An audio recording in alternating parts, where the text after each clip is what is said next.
ఆంధ్రప్రదేశ్కి సంబంధించి మరొక బ్రేకింగ్ న్యూస్ చూస్తున్నాం. మాజీ మంత్రి విడుదల రజనీకి భారీ షాక్ తగిలింది. ఆమె మరిది విడుదల గోపిని ఏసీబీ అధికారులు అరెస్ట్ చేశారు.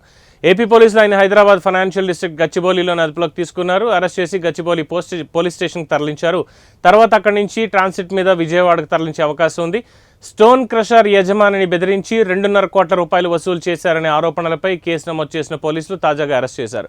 మాజీ మంత్రి విడుదల రజనీ 2020లో పల్నాడు జిల్లా ఎడ్లపాడులోని శ్రీ లక్ష్మీ బాలాజీ స్టోన్ క్రషర్ యాజమాన్యాన్ని బెదిరించి డబ్బులు వసూలు చేశారన్న ఆరోపణలున్నాయి.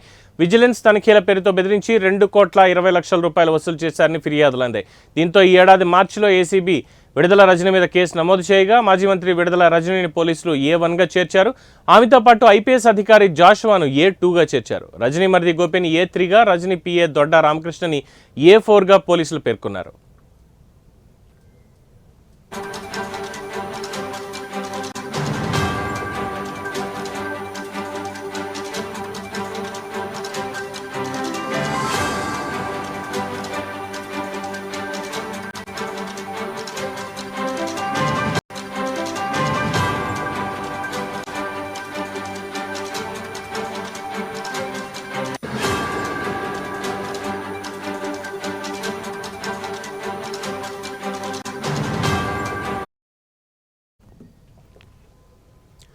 ఈ పరిణామాల నేపథ్యంలో తనను అరెస్ట్ చేయకుండా రజనీ హైకోర్టును ఆశ్రయించారు. ముందస్తు బెయిల్ ఇవ్వాలని కోరారు. అయితే దీనిపై విచారణ వాయిదా పడుతోంది. ఇంతలోనే ఆమె మరిది గోపి A3ను హైదరాబాద్లో పోలీసులు అరెస్ట్ చేశారు.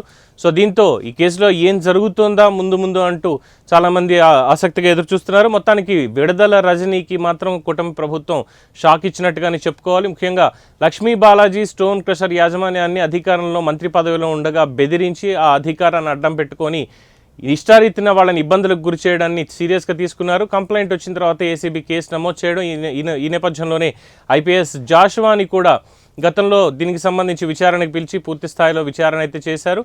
అలాగే ఈ కేసులో ముందస్తు అరెస్ట్ జరగకుండా బెయిల్ కోసం హైకోర్టుకు వెళ్ళగా హైకోర్టు కూడా ఈ కేసుకు సంబంధించి ప్రభుత్వాన్ని కౌంటర్ దాఖలు చేయమని కోరడం, సో విచారణ వాయిదా పడుతుంది. ఈ నేపథ్యంలోనే ఆమె మరిది గోపి A3గా ఏసీబీ అధికారులు చేర్చడంతో హైదరాబాద్లో ఆయన్ని ప్రస్తుతం అరెస్ట్ చేయడం జరిగింది.